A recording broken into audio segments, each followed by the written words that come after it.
주제가 율법과 은혜라는 주제를 가지고 여러분과 나눌 텐데요. 오늘은 첫 번째 시간으로 다음 주까지 이어서 동일한 주제를 가지고 여러분과 나누도록 하겠습니다. 제가 지난주에 열매를 맺는 삶에 대해서 여러분에게 나누었습니다. 하나님께서는 우리에게 최고의 삶을 약속해 주셨다. 이미 우리에게는 그 최고의 삶이 놓여 있다. 그런데 사단은 계속 우리에게 차선의 삶, 괜찮은 삶, 그래도 되는 삶 정도로 우리를 간계로 넘어뜨리려고 한다고 했죠. 그러나 성도들이 성령님과 함께 동행하면서 살 때 나타나는 결과가 뭐라고요? 그 열매라고 설명을 드렸습니다.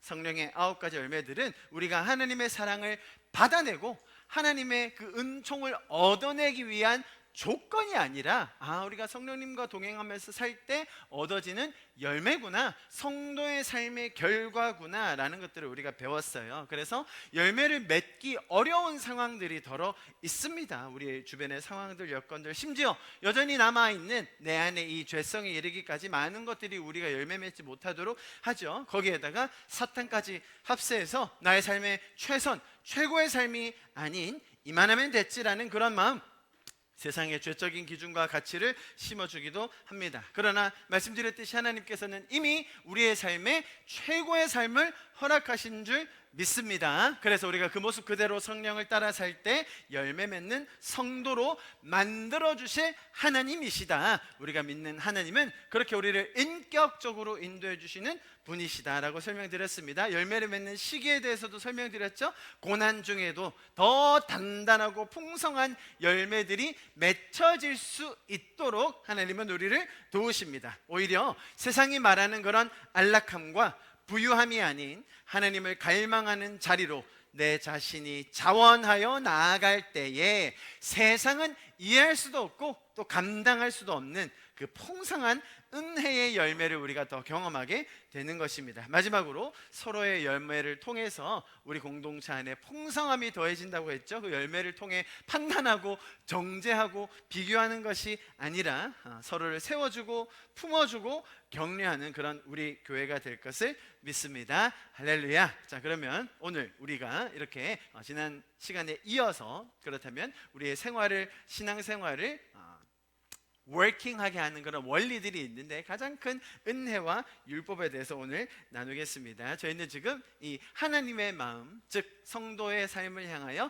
열매 맺기 원하시고 주님께서 우리에게 이미 약속하여 주시고 디자인하여 주신 그 최고의 삶을 살기 원하는 그런 하나님의 마음을 배웠습니다. 자, 그렇게 하나님의 마음을 따라 살 때 열매 맺는 그런 결과들을 우리가 맛볼 텐데요. 그 과정 속에서 우리의 삶이 작동하게 하는 근본적인 원리, 그것이 첫 번째 율법이고 두 번째 은혜인데요. 오늘부터 시작해서 다음 주까지 좀 나누어서 설명드리도록 하겠습니다. 자, 성경이 크게 두 가지 부분으로 나뉘어 있습니다. 구약과 신약으로 나뉘어져 있죠. 예수님께서 오시기 전의 내용 구약과, 그리고 예수님께서 오신 이후에 그분의 삶과 가르침을 보여주는 신약이 있습니다. 제가 아주 짧게 오늘의 주제인 은혜와 율법과 관련하여서 구약과 신약의 내용을 아주 간략하게 제가 한번 설명드려 보겠습니다. 자, 여러분, 구약에는요 많은 율법들이 나와 있습니다. 율법뿐만 아니라 절기들, 제사들, 그죠? 그런 다양한 형식들, 우리가 해야 되는 것들, 하지 말아야 되는 것들이 있습니다. 율법이라고 하면 영어로 뭔지 아세요? 영어로 law예요. law, 법. 뭐 특별한 게 아닙니다. 율법이 그냥 law, 법을 말하는 겁니다. 법이란 건 뭡니까? 해야 할 것, 하지 말아야 할 것. 또 그것뿐만 아니라 성경에서는 무엇을 어떻게 해야 되는지, 얼마만큼 해야 되는지, 언제까지 누구랑 어떤 자세로 어떤 옷을 입고 해야 되는지까지 아주 자세하게 기록해 놓았습니다. 절기도 빠뜨릴 수 없죠. 1년이 쭉 돌아가는 중에 때만 되면 특별한 절기를 통해서 우리가 기억해야 할 것들이 있다라고 설명해 주십니다. 그리고 그런 절기가 오면 그때마다 드려야 되는 제사들, 또 그때 먹어야 될 음식들, 다양한 형식들이 나와 있어요. 자, 지금 구약에 나와 있는 내용들이 제가 설명드렸죠. 율법과 절기와 제사들, 다 이런 것들은 무엇을 위함이었는지를 저희가 알고 있습니다. 구약의 그런 율법, 절기, 제사들은 이스라엘 백성들이 하나님만이 그들의 유일한 신이다, 하나님이시다, 이 하나님이 우주를 창조하셨고 그들을 사랑하는 하나님이시다라는 것을 그들로 하여금 기억하게 하기 위함이 바로 이런 율법과 절기와 또 제사의 목적이었습니다. 다른 신들이 많이 있었거든요. 세상에 다른 원리들, 죄적인 방식들이 많이 있었습니다. 자, 그런데 그런 것들, 우상들, 세상의 원리들은 너희를 이롭게 하지 못한다. 아주 궁극적으로, 아주 원초적으로 그것 가지고 너희가 행복할 수 없다. 자, 그렇게 설명해 주는 것이죠. 그래서 나를 믿고 나와 동행해 보아라. 내가 너의 하나님이 될 것이고 너희는 나의 백성이 될 것이다. 자, 그런데 그 일을 어떻게 해요? 강제로, 억지로, 로봇처럼 시켜서 하지 않으시고 이런 방식을 통해서 율법으로 또 절기로 또 제사들로 다양한 생활의 곳곳의 부분에 묻어있는 하나님의 마음을 심어놓음으로써 그것을 우리가 기억하고 잊어버리지 않고 계속 해보자. 그렇게 함으로써 내가 너희의 하나님이 될 거야 라고 말씀해 주신 것이죠. 이것이 구약 스토리에 담겨있는 계속 반복되는 하나님의 설명, 하나님의 마음, 또 이스라엘 백성을 향한 하나님의 그런 인도하심이었습니다. 자, 구약의 내용 제가 한번 쭉 살펴드렸어요. 그 결과가 어땠습니까? 하나님이 어마어마한 율법들을 만들어 주셨고요, 막 절기들 아주 세세하게 만들어 주셨고요, 막 뭘 해야 되는지 어떻게 해야 되는지 설명해 주셨어요. 자, 그거를 쭉 구약을 통해서 한 결과가 어떻게 됐습니까? 와, 그 율법과 절기로 정말로 다 성공적으로 이루었다더라? 하나님을 잘 믿게 되었다더라? 아니었죠. 완전 반대의 결과가 나왔습니다. 결과는 처참했습니다. 그렇다면 하나님의 이 전략과 계획이 실패한 것입니까? 사실은 잘 들어보십시오, 여러분. 이런 율법, 절기, 그 다음에 제사 이런 것들은 사실은 하나님께서 우리에게 우리의 죄성이 얼마나 큰지, 하나님께서 구원하신다는 것이 어떤 의미인지, 우리의 행위와 우리의 노력과 나의 결단으로 이것이 가능하지 않은 일임을 가르쳐 주기 원하셨다는 것이죠. 이해하십니까? 아무리 내 이마에 막 적고 손목에 메고 막 걸으면서 앉으면서 아무리 다 해도 나의 죄성이 그런 결단과 그런 나의 헌신으로 이루어지지 않는구나라는 것을 하나님께서는 가르쳐주고 계신 것이죠. 구원은 전적인 하나님의 은혜이며 예수 그리스도의 십자가의 공로로만 이루어진다, 그 사실입니다. 그리고 우리는 이 모든 것을 우리의 행위라든지 노력이라든지 자격으로 받는 것이 아니라 이것이 하나님께서 우리에게 그냥 거저 주신 은혜구나 라는 것을 깨닫게 된다는 것이죠. 자, 그래서 구약의 이 흐름 위에 신약이 우리에게 말씀해 주시는 메시지가 있다는 것이죠. 여러분, 신약에 와서요, 예수님께서 하신 일들도 자세히 들여다보면 이 율법들, 지금 말씀드린 구약에 있었던 많은 율법들이 있는데 이런 것들이 잘못 적용되어지고 있었어요. 예수님이 딱 오셨을 그 시대에 너무 잘못 적용되고 있어가지고 그걸 지켜내야 구원받고 그거를 다 따라야 복을 받고, 심지어 그걸 통해서 막 계급을 나눈다니까요. 나는 이만큼 지켜, 넌 얼만큼 지키니? 난 이만큼 11조 하거든, 난 이만큼 금식하거든, 난 이렇게 살거든, 난 이렇게 구제하거든, 너희는 뭐 하는데? 내가 더 우월한 거지 라고 이야기한다는 거예요. 자, 그런 아주 고착화된, 아주 잘못된 전통의 반대적인 급부로 예수님께서 아주 획기적인 일들을 행하시는 거예요. 예수님이 일부러 의도적으로 안식일에 병자를 막 고치세요. 일부러 그러시는 거예요. 그죠? 이게 안식일의 주인이 난데 지금 너희 뭐로 지금 집중하고 있냐, 너희 지금 뭐에 포커스를 맞추고 있냐, 그게 아니다라는 것을 가르쳐 주신 것이죠.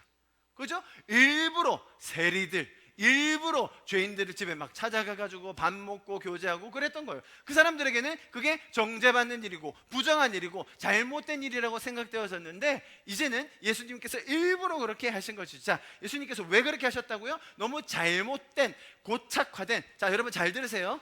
이게 틀렸다, 나쁘다가 아니에요. 제가 오늘 그걸 설명드리려고 할 거예요. 자, 이것 자체가 악하거나 이것 자체가 나쁜 것이 아님에도 이것이 잘못된 전통과 역사 속에 고착화되어 있다 보니 보니 예수님께서 그 반대적인 급부로 더 획기적인 일들을 하셨다는 겁니다.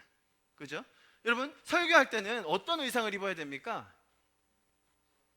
정장을 입어야 돼요. 정장 안 입으면 어떻게 돼요? 주일 예배가 은혜가 없어요. 은혜가 없어. 할렐루야. 자, 본질이 아닌 거예요. 정장을 왜 입었습니까? 여러분, 성가대는 항상 가운을 입었었죠? 맞아요. 성가대는 항상 왜 가운을 입었어요? 사람들이 가난했거든요. 누추했거든요. 주일날 오지만 옷을 입어도 좀 그렇게 깨끗하게 입을 수가 없었어요. 그거 좀 가리면서 하나님 앞에 깨끗한 모습으로 우리 같이 찬양하자. 성가대가 그렇게 가운 입으면 얼마나 의미가 있겠습니까? 그런데 이제 거기다 술을 넣고 여기 세 줄 넣고, 목사님이 안수할 때는 그런 거룩한 옷을 입어야 은혜를 받는 겁니까? 자, 그 반대 급부로 제가 어떻게 했죠? 이제 웃으시는 분들이 머리를 샛노랗게 염색하고, 이런 주의 때가 가까이 왔다고 반바지 입고, 주일 예배 때 머리 샛노란 목사가 반바지 입고 설교하면 어른들이 뭐라고 얘기하는 줄 아세요? 이게 마지막 때구나. 이게 종말이 가까웠구나. 이게 주님이 말씀하신 이 마지막. 아유, 큰일 났네. 자, 제가 왜 그렇게 했는지 아시겠죠? 의도가 있는 거예요. 의도. 이게 본질이 아닌데, 이게 구원의 메시지가 아닌데 우리가 잘못 알고 있었다는 것이죠. 이해하시겠습니까? 예수님께서 우리에게 가르쳐 주신 내용도 그거예요. 자, 그러나 제가 말씀드렸죠. 가운 입는 게 나쁜 거예요? 정장 입는 게 나쁜 겁니까? 그럼 제가 옛날에는 너무 정장이 입고 싶어가지고 정장이 없어가지고 막 정장을 달라고 막 기도했어요. 저도 정장 입고 싶은 거예요. 주님 앞에 최고의 모습으로 서서, 주님 앞에 가장 준비된 모습으로 서서 막 그렇게 찬양하고 싶은 거예요. 제가 한때는 예배인도 할 때도 항상 넥타이 메고 그렇게 했었거든요. 왜? 그게 나의 최고를 드리고 싶으니까, 정말 가장 잘 준비된 모습으로 드리고 싶으니까. 자, 그런데 그게 변질되면 어떻게 된다고요? 정장 입어야 예배인도 할 수 있지. 정장 안 입으면 어떻게 설교를 해? 자, 무슨 말인지 아시겠죠? 잘못된 것이 아니었어요. 자, 율법이 여러분 잘못된 겁니까? 율법이 다 틀린 거예요? 자, 지금 그 말씀을 쭉 이어서 설명드리려고 하는 것입니다. 여러분 잘 들어보십시오. 신약 시대에는, 잘 보세요 여러분, 구약에 있었던 그런 율법들, 절기들, 제사들 거의 안 지킵니다. 거의 안 지켜도 됩니다. 거의 다 그런 건 아니지만. 자, 왜입니까? 왜? 이유를 알아야 돼요. 그게 틀렸기 때문에, 잘못됐기 때문에. 그게 아니라, 잘 들어보세요.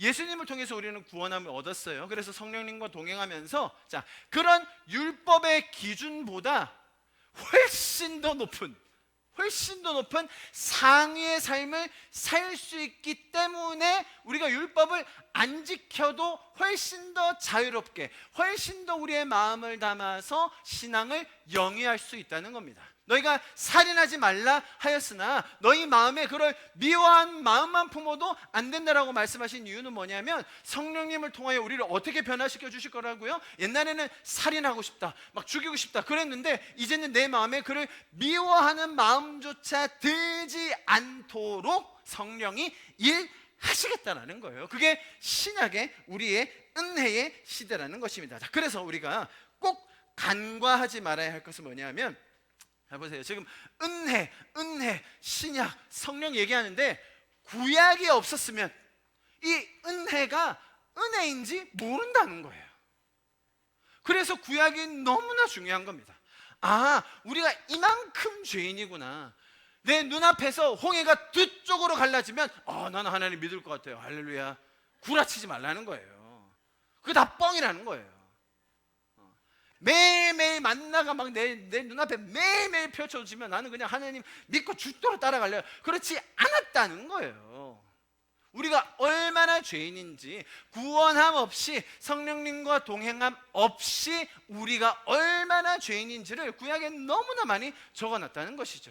그 지혜로웠던 솔로몬, 그 능력 있었던 다윗, 정말로 많은 영향을 끼쳤던 사람들이 수두룩백백하게 많았지만 예수님 없이, 십자가 없이, 성령 없이 그렇게 죄 없이 살 수 있었느냐라는 거예요. 그러니까 구약이 있어야만 신약의 은혜를 깨달을 수 있다라는 것이죠.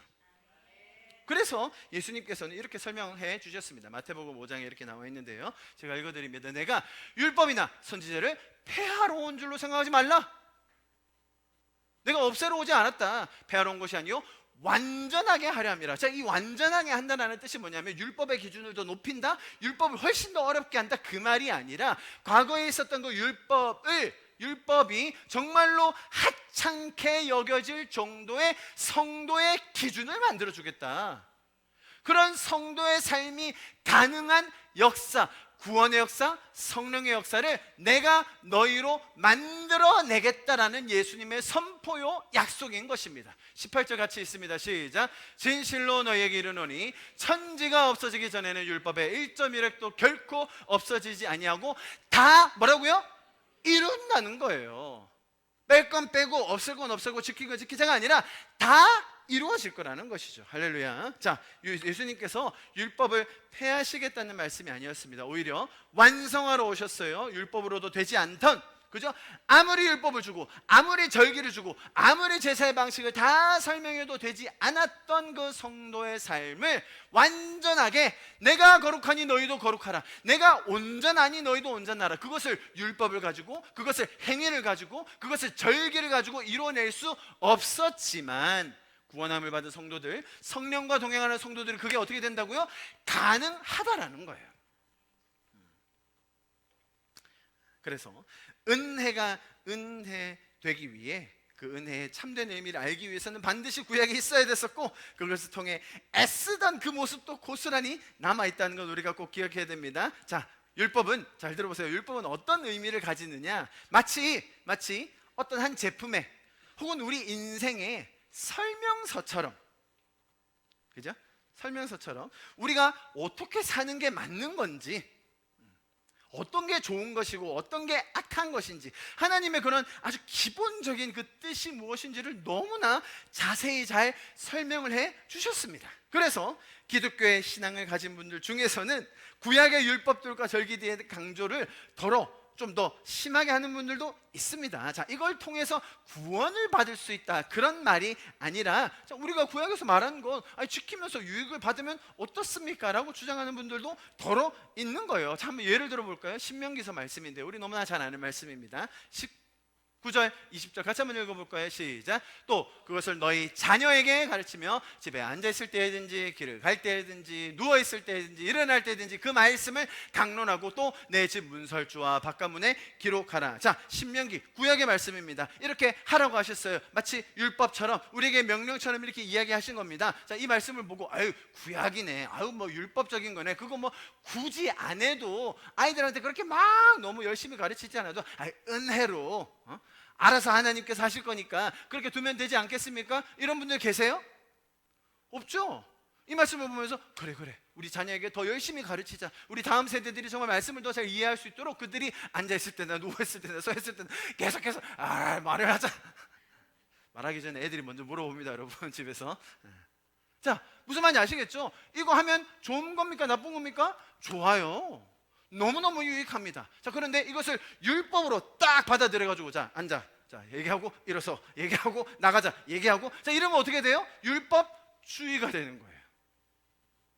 그걸 해야 하나님이 인정하시고, 그걸 하면 하나님이 구원하시고, 이걸 더 많이 잘해내면 더 복 주신다, 이게 율법주의로 가는 것이죠. 자, 구약의 이런 말씀들을 보면서 우리는 맞아, 우리가 이렇게 할 수 있구나, 하나님께서 이런 좋은 방법도 가르쳐 주셨구나, 그죠? 그 가운데에서 성령님과 동행하면서 우리가 인격적으로 또 어떻게 우리 자녀들을 양육할 것인가를 더 배우게 되는 것이죠. 자, 그러니까 구약의 많은 율법들을 기준으로 제시해 주시는 그 하나님의 말씀을 우리가 잘 새겨놓고 동시에 은혜 안에 거하면서 더 큰 하나님의 그 일하심과 동행을 누리는 그런 균형이 필요한 것이죠. 자, 한번 정리해 보겠습니다. 구약의 율법은 어떤 의미라고요? 마치 매뉴얼처럼, 마치 교과서처럼 우리에게 잣대를 제시해주고 기준을 제시해 주신다는 겁니다. 그래서 우리가 그 기준이 있기 때문에 우리는 좌로나 우로나 치우치지 않을 수 있는 것이죠.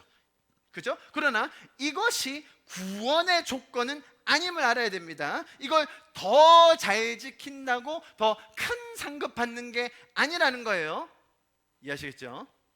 자, 그러나 우리는 이런 율법을 통해서 은혜의 은혜됨, 은혜의 이 깊이를 더 많이 누리고 깨달을 수 있게 된다는 것입니다. 신약에서 말하는 이 은혜의 의미는 뭡니까? 하나님이 우리를 인격적으로 사랑하시고 성령님과 우리는 직접 동행하고 소통하고 대화할 수 있고 그분의 영광을 우리가 함께 누릴 수 있다는 것. 여러분, 구약의 율법으로는 상상도 못할 이야기인 것이죠. 그렇죠? 뭔가 지켜야 될 율법만 있었다면 이제는 인격적인 관계가 가능해진 겁니다. 그래서 율법이라는 그런 틀, 그죠? 율법이라는 어떤 그런 제약 속에 머물러 있지 않고, 잘 들어보세요 여러분, 하나님을 더 사랑할 수 있는, 이웃을 더 섬길 수 있는 자유가 있다는 거예요. 그게 신약의 은혜예요. 방종해라, 네 마음대로 해라가 아니라 우리가 율법을 뛰어넘는 더 온전한, 더 완전한 삶이 가능해졌다는 것입니다. 율법대로만 하면 어떻게 합니까? 너 율법 다 했다고. 제가 율법은 다 지켰습니다. 제가 살인도 안 했고요, 거짓말도 안 했고요, 제가 11조 했고 다 했습니다. 저는 율법 다 했습니다. 할렐루야, 저는 아주 거룩한 의인입니다. 이게 율법에 빠진 사람이라는 거예요. 그렇게 하면서 내가 그걸 한 거에 대해서 자랑하고 계급을 나누려 하고 그것으로 인하여 사람들이 비교 경쟁하게 만들지만, 오히려 인격적인 하나님을 우리가 더 알아갈수록 우리는 하나님을 더 사랑하고 또 이웃을 섬길 수 있는 그런 자유가 주어졌다는 것 알아야 됩니다. 자, 이런 기본적인 개념을 바탕으로 오늘 제가 아주 중요한 주제에 대해서 아주 쉽게, 제 나름대로 아주 쉽게 설명을 드리려고 하는데요. 자, 오늘 아주 민감한 주제가 나올 거예요. 여러분 기대하세요. 우리 한국 교회가 정말 과하다 싶을 정도로 강조했던, 특별히 강조했던 두 가지가 있는데 제가 다음 주에는 몇 가지 더해서 설명드릴 거예요. 그게 뭐였냐면, 들어보세요. 11조와 주일 성수예요. 11조와 주일 성수. 자, 오늘 제가 지금 서두에 설명을 드렸어요. 율법의 개념이 뭔지, 은혜의 개념이 뭔지. 자, 요거를 바탕으로, 그렇다면 한국 교회가 지금까지 쭉 성장해 오면서 정말로 중요한 두 가지 주축이 있다면 아마 11조와 주일 성수일 텐데요. 자, 오늘은 제가 이 11조에 대해서만 좀 다루겠습니다. 그리고 나서 다음 주에 주일 성수, 그리고 제자 훈련, 제자의 양육, 이런 것까지 좀 묶어서 마무리 설명드리도록 하겠습니다. 자, 말씀드렸던 대로 한국 교회에 있어서 이 11조와 주일 성수는 신앙의 성숙의 기준이 되었습니다. 아니, 기준이라기보다는 아마 가장 기본이라고 말하는 게 나을 것 같은데요. 교회 내에서 직분자가 되려고 할 때 이 두 가지 11조와 주일 성수를 하지 않고 가능할까요? 장로님, 가능합니까? 택도 없죠. 택도 없어요. 어디가, 아이고 이거 무슨, 우리 한국교회 문화를 아시는 분들 이해하시죠? 그죠? 택도 무슨, 구하기도 안 될 겁니다. 아마 한국교회에서 이것만큼 핵심적인 바로미터, 기준 잣대가 된 것도 없다고 할 정도로 우리 신앙의 수준, 교회를 향한 헌신도를 측정하기에 너무 좋은 두 가지, 사실 기본 중에 기본으로 여겨집니다. 그게 11조와 주일 성수였는데, 당연히 자, 요게 이제 점점 더 가지를 칩니다. 여러분 들어보세요. 11조는 어떻게 가지를 칠까요? 당연히 감사헌금, 건축헌금, 구제헌금, 생일헌금, 화요일헌금, 토요일헌금 계속 늘어나겠죠, 그죠? 진짜 어떤 교회 갔더니 진짜 헌금 제목이 진짜 내 헌금이 많구나, 아주 많더라고요. 주일 성수는 어떻게 가지를 칠 수 있을까요? 당연히 수요 예배, 금요 철야, 새벽 제단, 화요 모임, 토요 전도 등으로 가기 마련이죠. 자, 이게 어느 정도 수준까지 가면 장로 정도 될 수 있습니까? 지금 제가 말씀드린 거 한 그래도 절반 이상씩은 다 하셔야 됩니다. 할렐루야. 그렇게도 안 하고 어디 장로 권사 괜히 나오셨다가 괜히 부끄러워 받을 수 있으니까 조심하시라는 거죠. 자, 오늘 제가 11조에 대해서 설명드린다고 했습니다. 11조에 대해서 간략하게 저희 정리해 볼 텐데요. 구약이 말하는 11조에 기능적인 역할이 있어요. 아주 심플합니다. 세 가지인데요. 첫 번째. 자, 우리 어린이들 받아 적으세요. 11조에 세 가지 기능적인 역할인데, 첫 번째는 성막을 관리하는 자들이었던 레위인들, 제사장들의 생계를 보장하기 위한 목적이었어요. 너무 기네요. 제사장들 생계 보장. 자, 말씀 봅니다. 민수기에 이렇게 나와 있어요. 보세요. 주께서 아론에게 말씀하셨다. 너는 그들의 땅에서는 아무런 유산 없다. 레위인들을 말하는 거예요. 레위 지파들. 너에게 아무 유산이 없어. 다른 지파들은 다 나눠줄 건데 너희는 유산이 없어. 그들과 더불어 함께 나눌 몫이 너에게는 없다. 이스라엘 자손 가운데 내가 받은 목, 내가 차지할 유산은 바로 나다. 레위 지파는 그냥 나만 바라봐라. 나는 레위 자손에게는 이스라엘 안에서 바치는 열의 하나를 모두 그들이 받을 유산으로 준다. 그러니까 11조를 그들에게 준다. 이것은 그들이 회막 일을 거두는 것에 대한 보수이다. 이해하셨죠? 자, 12지파들이 다 땅을 유업으로 받았습니다. 당시에 그들이 수입으로 얻었던 것이 뭐가 있죠?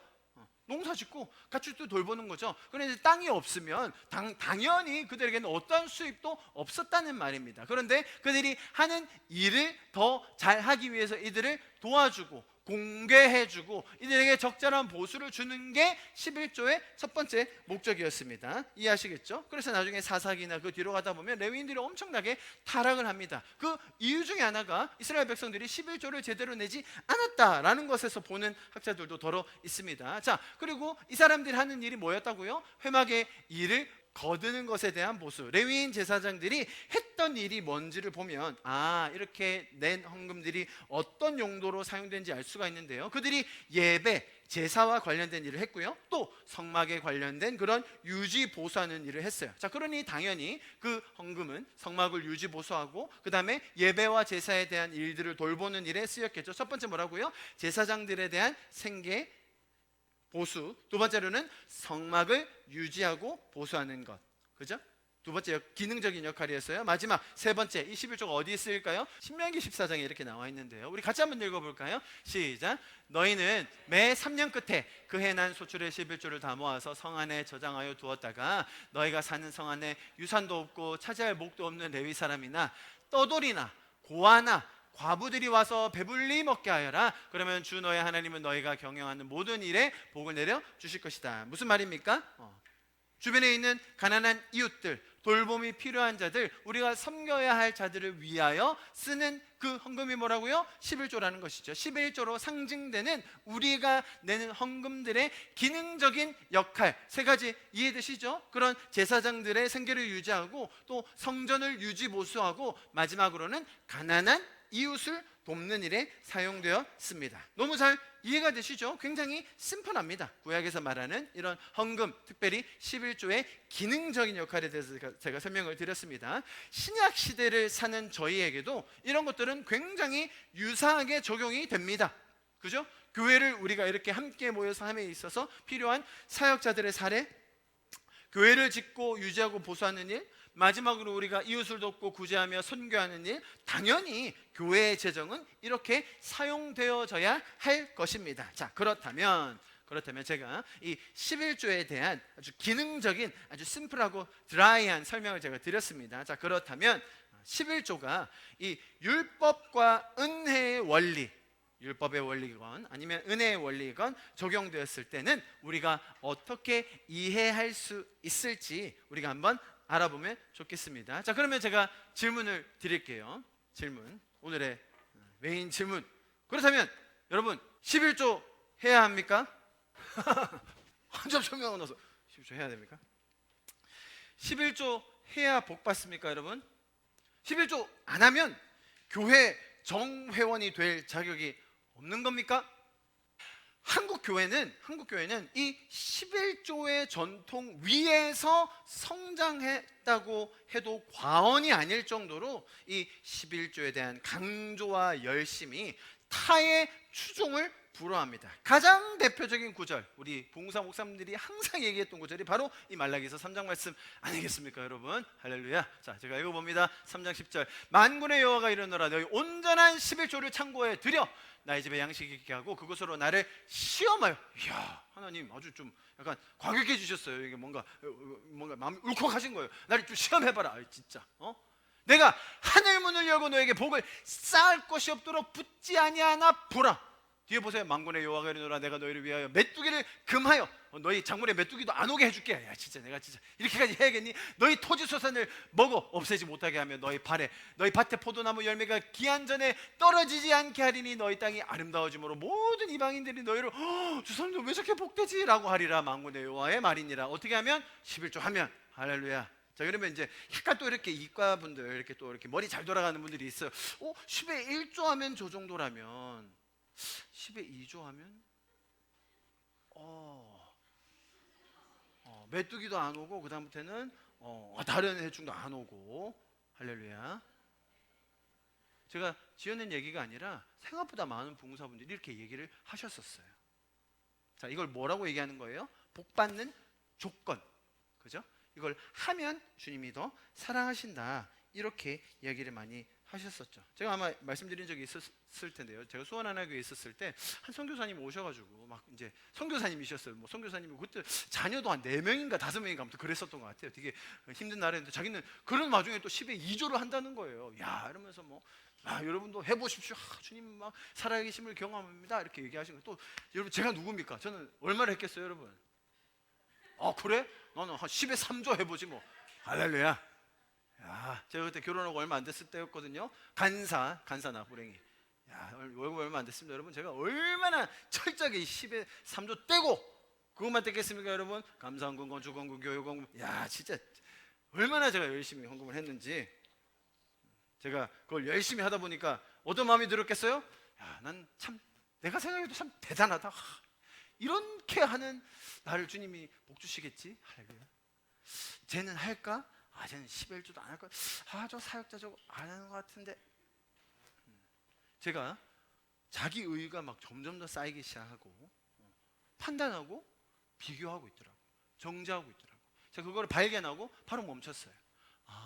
내가 이걸 한다고 해서 내 마음이 이런 상태면 정상이 아니다. 이건 은혜의 원리가 아니다. 라고 깨닫고 제가 꽤 오래 했습니다. 하다가 멈춘 적이 있었어요. 자, 여러분 잘 들어보십시오. 율법은 우리에게 분명한 방향성을 제시해 준다고 했어요. 방향성. 지금 보세요. 내가 가진 소유, 내가 지금 처한 이 환경, 내가 이룬 모든 것이 내가 다 한 것이 아니라 하나님께서 인도하셨다. 하나님의 은혜임을 깨닫는 것. 그죠? 너무나 중요하지 않습니까? 그리고 그 은혜임을 고백하는 것. 그래서 내 수입과 내 소출의 일정한 부분을 하나님께 드림으로 내가 가진 전부가 하나님의 은혜이구나. 그것을 자각하고 고백하고 감사할 수 있게 하는 그 수단의 한 방편이 뭐라고요? 11조예요. 사실 말라기서 그 말씀이 있었지만 그 전에 이 말씀이 있었다는 걸 우리가 기억해야 돼요. 보세요. 사람이 똑같은 말라기 3장의 말씀이에요. 사람이 어찌 하나님의 것을 도둑질하겠느냐. 하나님이 이런 마음이 있으셨던 거예요. 너희가 지금 내 것 도둑질하는 거야? 그러나 너희는 나의 것을 도둑질하고도 말하기를 우리가 어떻게 주의 것을 도둑질하냐니까 하는도다. 이는 너희 11조 봉헌물이니라. 너희는 곧 온 나라가 나의 것을 도둑질하였으므로 너희가 저주를 받았느니라. 원래 드려야 할 것들이 있었는데 그들은 그것을 드리지 않았다는 것이죠. 그런데 하나님은 그걸 뭘로 보시는 거예요? 너희 왜 내 것을 나에게 드리지 않니? 그거 드림으로써 그 모든 게 내가 너희에게 공급했다는 것을 깨닫게 해주는 너무 좋은 것인데 그거 왜 안 하니? 야, 그렇게 못하겠니? 그래, 한번 해보자. 11조 드려봐. 너희 한번. 내가 너희 복을 주다 안 주나 한번 날 시험해봐라. 하나님이 그런 마음인 거예요. 자, 우리 성도들 11조 하면 내가 복 더 줄게. 11조 더 해라, 2조 해라. 내가 복 더 준다. 이 말이 아니라 이 장의 맥락은 너희 그렇게 나를 못 믿겠니? 그렇게 내가 안 믿어지니? 그래, 한번 해보자. 지금부터 한번 해봐. 내가 너희가 복을 받아가지고 정말 쌓을 곳이 없게 내가 하나하나 보자. 내가 메뚜기 다 조정해가지고 다 해줄게. 진짜. 그렇게 나를 못 믿겠어? 그 말에서 나온 의미라는 거예요. 이해하시겠죠? 자, 하나님이 우리에게 공급하시고 인도하심을 모른 채 막막한 미래, 불안한 상황을 보면서 하나님을 섬기지 않는 이 이스라엘 백성에게 하시는 말씀이 바로 그 말라기서 내용이었어요. 너희가 나를 알고 나와 함께 하는 이 삶에 대한 고백으로 드려봐라. 그러면 너희 굶지 않는다. 축복을 하는지 안 하는지 한번 봐라. 그런 심정으로 말씀하셨다는 겁니다. 자, 여러분 점점 더 마무리로 갑니다. 잘 들어주세요.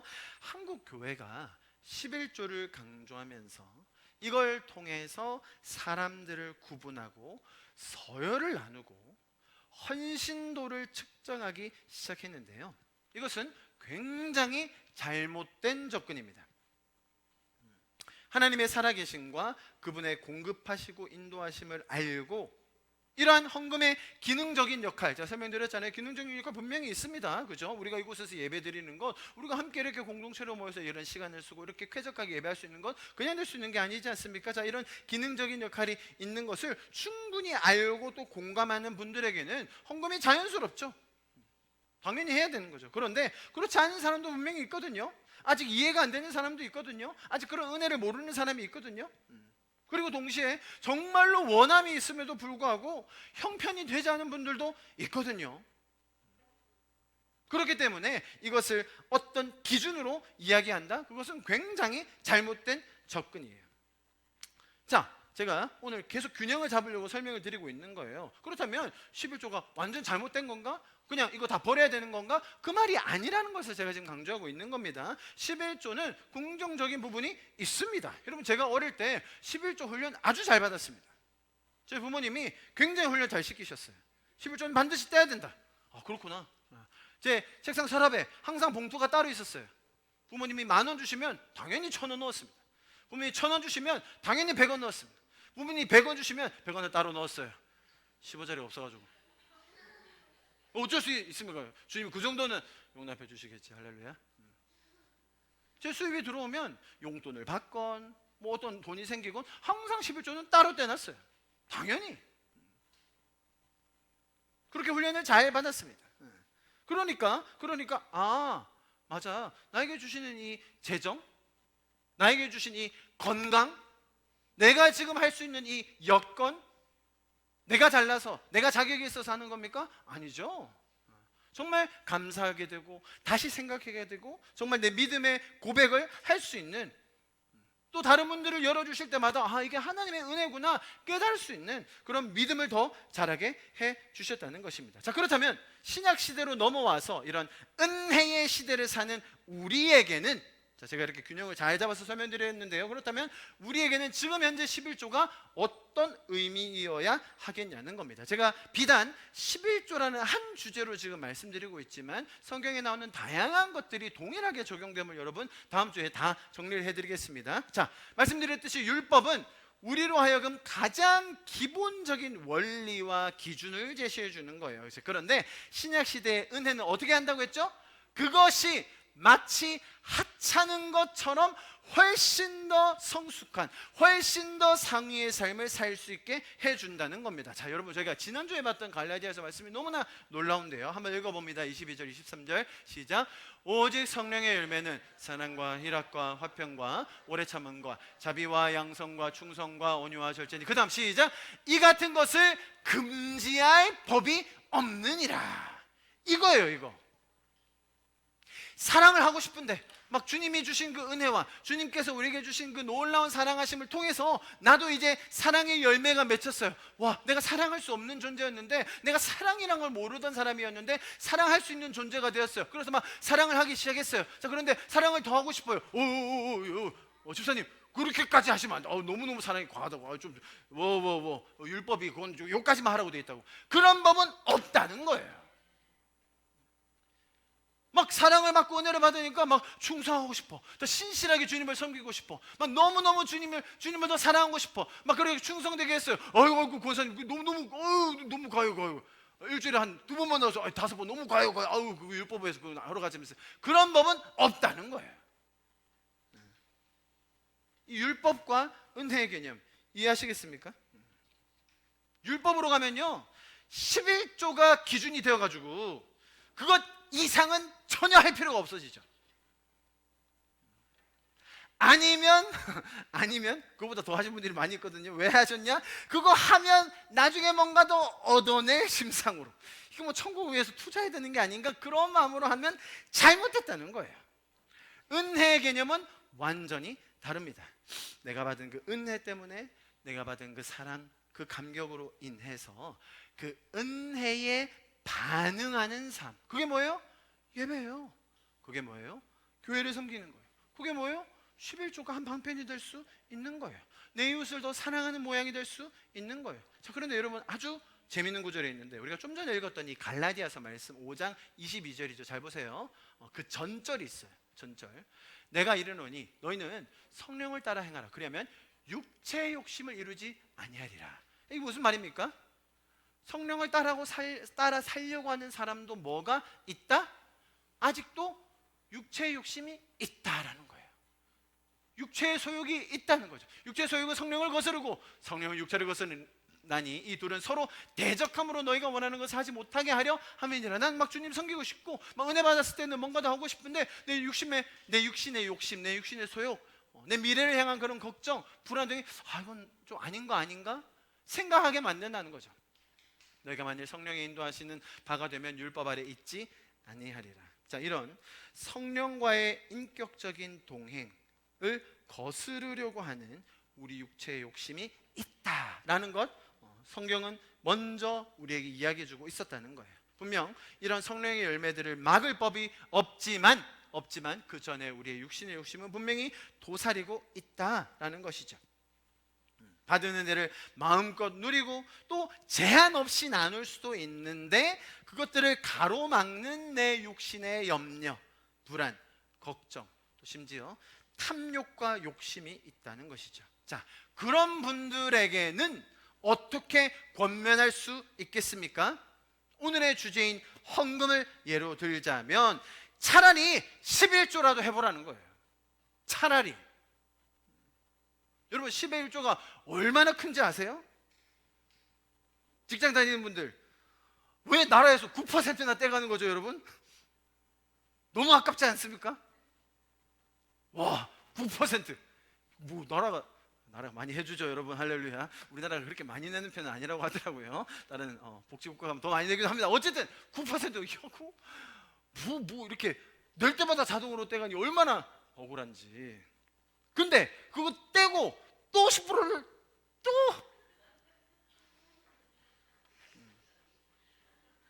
그런 분들에게는 말라기서 말씀에 딱 맞는 거예요.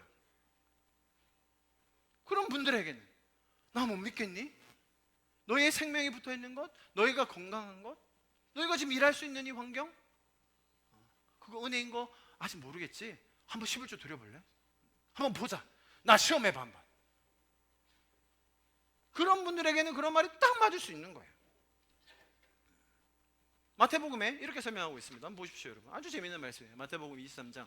화 있을진저 외식하는 서기관들과 바리새인들이요. 자, 외식하는 서기관들 바리새인들한테 뭐라고 이야기하시냐면 너희가 박하와 회향과 근처의 11조는 들이되, 무슨 말이에요? 너희가 콩 한 쪽, 돼지고기 한 근, 대파 한 단에 11조를 다 들이두구나. 이야, 대단하다. 대파 하나 받아 11조 딱 잘라가지고 목사님 드세요. 돼지고기 있으면 딱 11조 떼가지고 이유 나눠주고. 이야, 얼마나 열심히 하는지 바리새 서기관들이. 그 말이에요. 근데 율법에 더 중한 바 정의, 긍휼, 믿음은 버렸도다. 잘못됐다는 거예요. 이해하시겠죠? 여기까지는 우리가 이해해요. 근데 그 다음 말씀 너무나 기가 막혀요.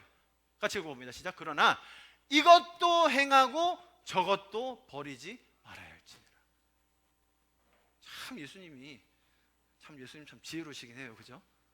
그래요? 그러면 우리 11조 안 하고 그러면 정의랑 긍휼만 하면 되는 거죠? 아싸, 그럼 11조 안 하고 그냥 오케이, 뭐 정의롭게 살아야지.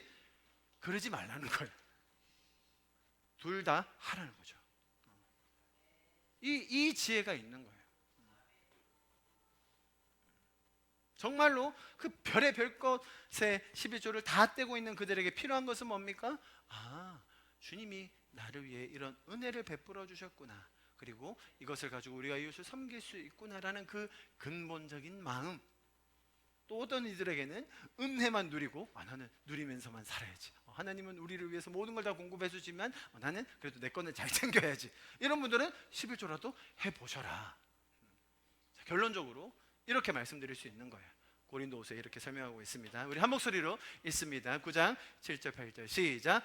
각각 그 마음에 정한 대로 할 것이요 인색함으로나 억지로 하지 말지니 하나님은 즐겨내는 자를 사랑하시느니라. 하나님이 능히 모든 은혜로 너에게 넘치게 하시나니 이는 너희로 모든 일에 항상 모든 것이 넉넉하여 모든 착한 일을 넘치게 하게 하려 하심이라. 할렐루야. 하나님 너무 놀랍지 않으십니까? 이 균형, 억지로 하지 않아도 된다. 인색하게 하지 마라. 그럴 필요 없다.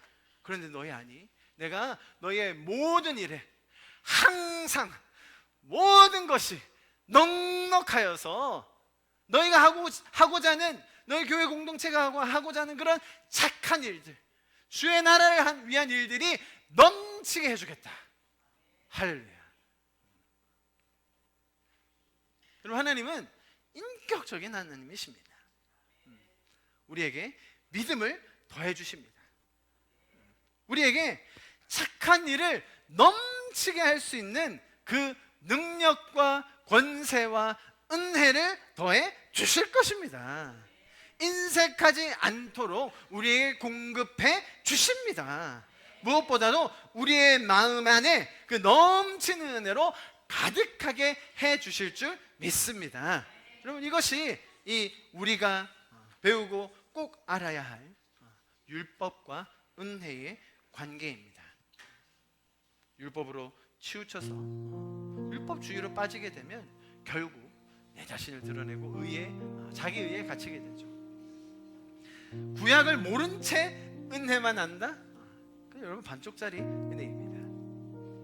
하나님께서는 정말로 우리에게 우리 자신을 먼저 알게 하시고 거기에 더해서 우리를 구원해 주실 뿐만 아니라 정말 하나님께서 우리에게 베풀어 주신 그 마음과 사랑을 우리가 더 마음으로 누리고 또 그것을 더 표현할 수 있는 은혜를 주셨음을 믿습니다.